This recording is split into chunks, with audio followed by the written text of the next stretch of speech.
अरे कोण होता देव देव माणूस छो छो करत होता. वाचलो रे बाबा तुझ्यामुळे. हे जीवन तुझं माझ्या उदार राहिलं उदार. तुझ्या घरची 2 नाईट फुल 2 नाईट फ्री मध्ये राखणदार करून देतो.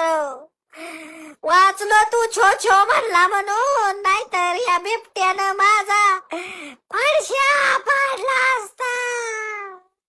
ह्याच्या नादाला लागलो लय मोठी चूक केली.